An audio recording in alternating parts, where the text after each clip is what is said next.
Hi everybody, my name is Caden. I'm Jaden. I'm Eli. I'm Jason. And we're Yahoo in the Torah YouTube channel. And we're trying to spit that one out there, trying to make that real exciting on the intro here, and Cade just kind of like rolled it out real slowly. But we are here, and it is a preparation day. What does that mean, everyone? Shabbat! Okay, that means tomorrow is Shabbat. Yay! All right, I don't know. I don't think everyone's in sync here. Cade, you're not giving me drumming. We're the best drummers in South America, and you're letting me down here on this one. All right, so we are the Yahoo and the Torah channel, and we thank you guys very, very much. We are your family. You guys are our family, and we are always the guys that are apologizing for our dogs that are barking. We have 9 pit bulls, and they hang around us. They surround us. They live with us, and they are not kenneled. They are not chained. They are just our friends that are loud, obnoxious, and hairy. Yeah, our hairy friends. Yes, and so that is it. We are all, we're actually really rich down here. We became millionaires a few years ago. I think about 5 years ago, we became millionaires. And with that, we are just extremely loaded. We have so much hair around here. We have more hair than anything. And so we're living this million hair lifestyle. And what do you guys think of this million hair lifestyle? It's pretty good, huh? Very hairy. Very hairy, isn't it? Yeah. So anyway. You never get more than like 3 dogs. Never get more than 3 dogs. You could probably get one giant dog with like a really hairy dog that like covers everything. You could like have 3 hairy dogs. It'd be worse than all of our 9 dogs. So anyway, from the Million Hair Club, we appreciate you guys, and we thank you guys very, very much. Now, for anybody that is looking for a download of what we are about to read, which we are reading into Joshua, the downloads are right here. The very first one right here is Revision 4 of Yah Scriptures, single column. We've had a tremendous hundreds and hundreds and hundreds of downloads this month. Every single month, there's hundreds and hundreds and hundreds of downloads. This PDF is going worldwide. It is an amazing translation. For the first time ever, this scripture has been released for free to the world, and the people are partaking in it, and I really hope the people are reading it.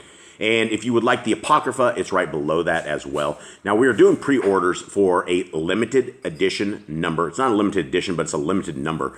And it is $64 for a large print, 103 book. It'll be an amazing book. The front cover, what is the front cover called, Ms. Nicole? It's not leather, but it's like a... PU is what it's called. They call it PU, and it's not because we live next to a pig farm. No. So... it's a polyurethane. Polyurethane. It's called PU, but it's a really nice one. The one of the Yah Scriptures one they sell is the same one as the one we're getting. It also has 3 bookmarks, and so you'll be able to have several different readings, and you won't be able to lose your spot like these scriptures with one in there. So they will be delivered in February or March of next year is what we're looking at for delivery, and they are limited. So if you'd like to get one, there's your opportunity right there.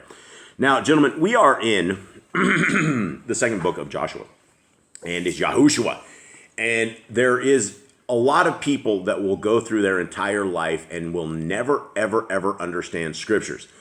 First of all, we are the people that believe and are spouting what the Bible says we should believe is that the laws, statutes, and commandments of our Creator, which are found in Genesis, Exodus, Leviticus, Numbers, and Deuteronomy, are the Torah. It's the laws of our life. They are things that we should wrap into our lives. They are things that we should guide our family with. They are things we should guide our life with. And most people in the world neglect them. They think the laws of our Creator are gone. They're on the cross. They just don't apply to us. Now, if you read scriptures, they very clearly do apply to us. Now, people will, and I've seen this over the years, people will become a judge of our Creator. And they will go, well, your God is maniacal. He is absolutely sadistic because he will have a certain group of people just go kill everybody.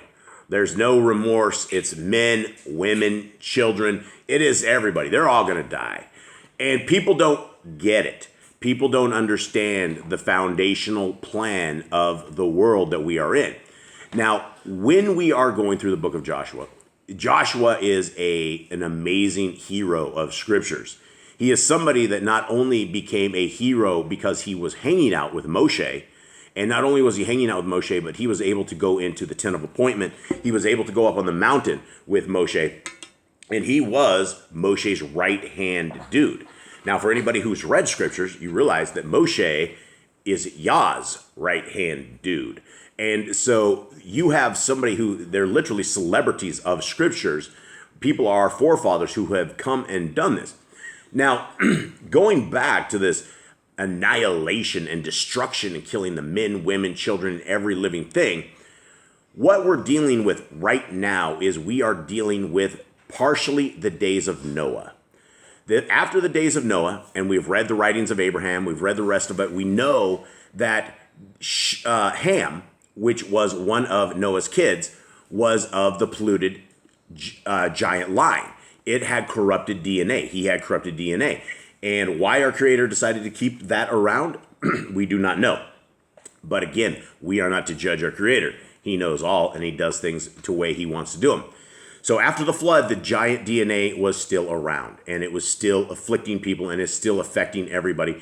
And what we're going to see is that all of these people in the book of Joshua, all of these people that are eventually going to be annihilated as we read through this, they are all of the giant line.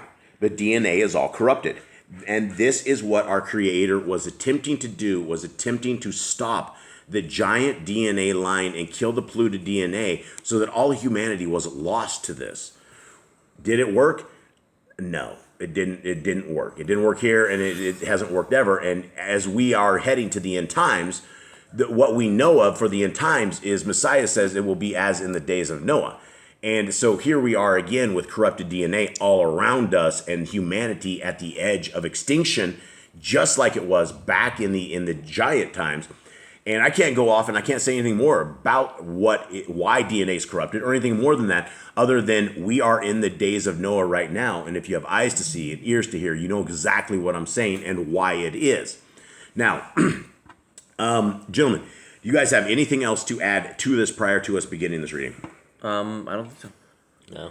That's it. I get on my soapbox and I get nothing else. Do you have anything? Covered everything. Any trinkets of gold? Any trinkets of wisdom here? Nothing? No. Okay, well, here we go. 2. And YAHOSHUA, son of Nun, secretly sent out 2 men from Shittim to spy, saying, "Go see the land in Jericho."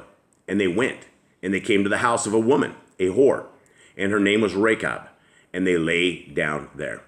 Now, I asked Miss Nicole if there's any other word other than Shittim, and she says no. That was the actual word in the King James as well. I don't know if you sound that one out, it sounds kind of bad. Now, YAHOSHUA is the son of Nun.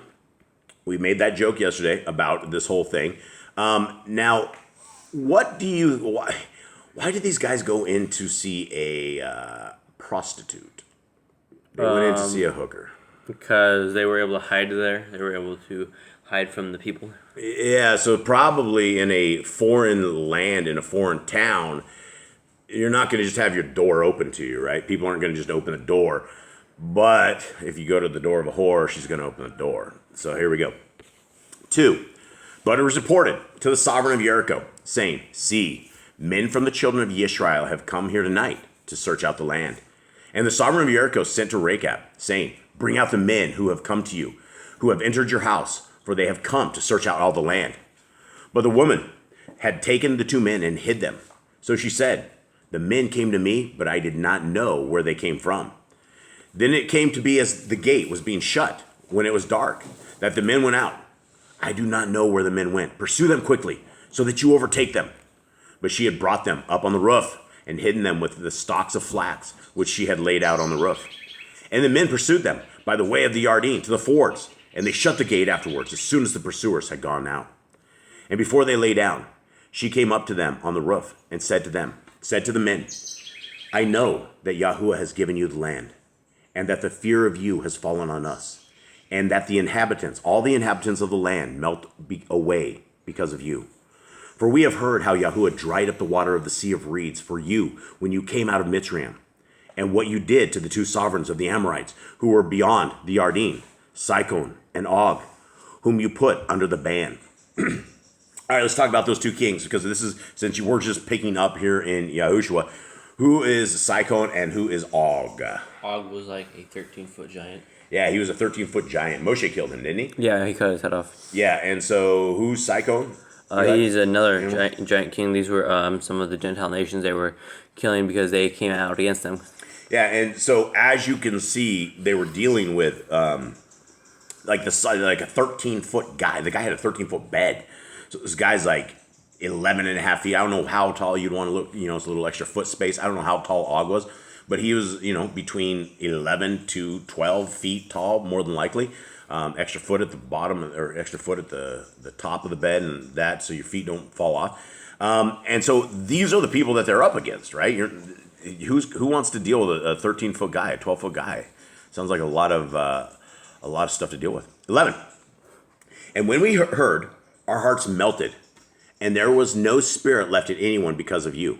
For Yahuwah your Elohim, he is Elohim in the Shamaim, above and on earth beneath. You gonna make it here, Coz? Yeah. Oh, okay. Just sucking me in the vortex of your yawn. 12. And now, please swear to me by Yahuwah, since I have shown you kindness, that you also show kindness to my father's house, and shall give me a true token, and shall spare my father, and my mother, and my brothers, and my sisters, and all that they have, and shall deliver our lives from death.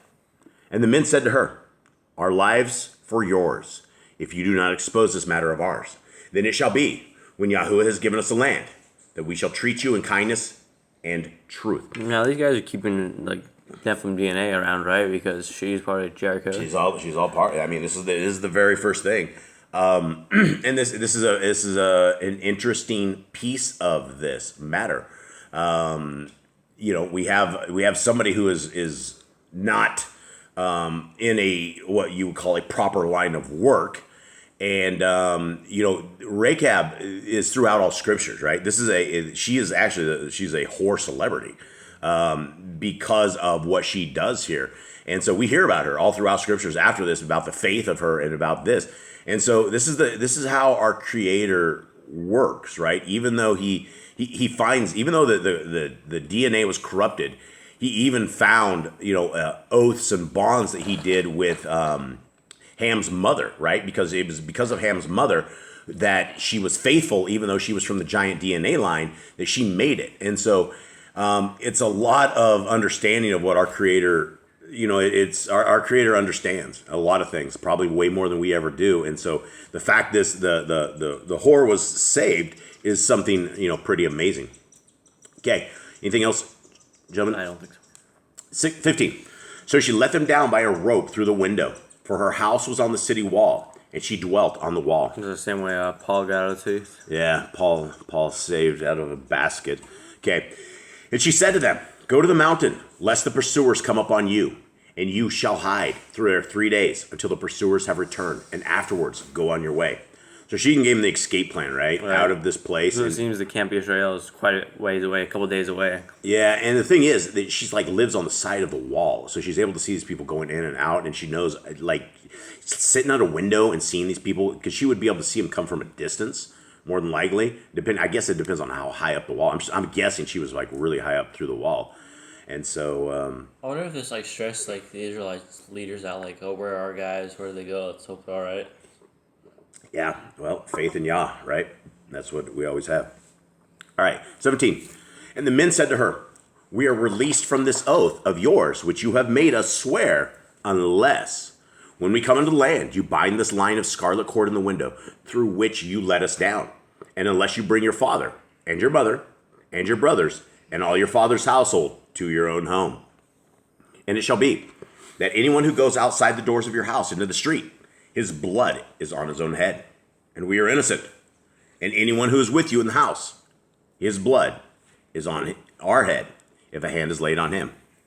And if you expose this matter of ours, then we shall be released from your oath, which you have made us swear. And she said, let it be according to your words. And she went and she sent them away. And they went, and she bound the scarlet cord in the window. So they left and came to the mountain and stayed there 3 days until the pursuers returned. And the pursuers sought them all the way, but did not find them. Now, first of all, this is what the point that I was going to make. Imagine you being on the roof of this house and all the soldiers in the house right below this house, right? All these people coming in to kill them, because they would have grabbed them and killed them if they were coming to spy. They wouldn't have put them in prison. They would have just killed them probably. So they would have probably heard a lot of what's going on. They're up there on the roof, probably sweating, right? You're probably just like really, really nervous to the point that Go ahead, let it out, Cubs. He's about to sneeze. That it would have been very, very nervous. Now, even pursuing this, there's 3 days, right? There was 3 days that they had to hang out in this mountain that these other guys, they had to wait for them to come by. And they don't know this territory. They do not know this terrain. These people live here. These people know all of this stuff. And so it would have been nervous on the roof. It would have been nervous as they were being pursued and as they were hiding, waiting for these guys to come back. 23. Then the 2 men returned and came down from the mountain and passed over. And they came to YAHOSHUA, son of Nun, and related to him all that had befallen them. And they said to YAHOSHUA, truly, Yahuwah has given all the land into our hands, and also all the inhabitants of the land have melted away before us. So it seems these guys learned from the previous time when they came back, spinal land saying we're going to be destroyed. They learned not to say that. They kicked out of land. Yeah, they did a little bit better than the previous generation. They obviously did not come back and say it's untakeable. But the hand of our Creator had been afflicting all of these people, right? Everybody was all really nervous about the Israelites. They had heard how they smoted the 2 kings. And these were probably really, really tough kings. People were like, wow, how did this even happen? And so this is a hand of Yah. And the hand of Yah works in mysterious ways. He does just incredible things. He's always around us. His Ruach HaKodesh is just working. It's all around. And so, guys, this is it. This is the reading. Tomorrow is a Shabbat. If you guys do not keep Shabbat, might be the time that you may want to consider the kingdom path, consider the way forward. The Torah simply means the way forward. There's nothing like it. They've taken it and they say it's the law, but it's simply the way forward. And if we have the way forward, which is the Torah, then we can find the way forward to our Messiah. When we find our way forward to our Messiah, then we've found the way that our Messiah will be when he brings us out of our captivity that all of us are in. At some point, there's going to be a second Exodus. At some point, our Messiah is going to come back. We're going to go over, if we're worthy, to Mount Zion. We're going to reign with him. There's going to be 1,000 years of reign. And it seems like, if things don't happen pretty quick, there won't be a tremendous amount of flesh left. So, this is a good season that things can be happening, clicking and happening. And so there's no better time than right now to get into sync with our Creator, to read the Scriptures. And don't just take it from people like us on YouTube or anybody. Don't trust Boss Clan. Don't trust us for anything. Read these Scriptures. Look in the Scriptures. Start reading this from the book of Genesis. Read it as a love letter to you guys. If you guys have never read what, the previous books that were before Joshua, guys, read them. They're beautiful. It is a love letter, and you will not regret it, I promise. So with that, everybody, we hope that you have a wonderful day. We thank you very much for being part of our family, and we hope to see you again tomorrow for our live streaming service, hopefully. Much love. All right, shalom.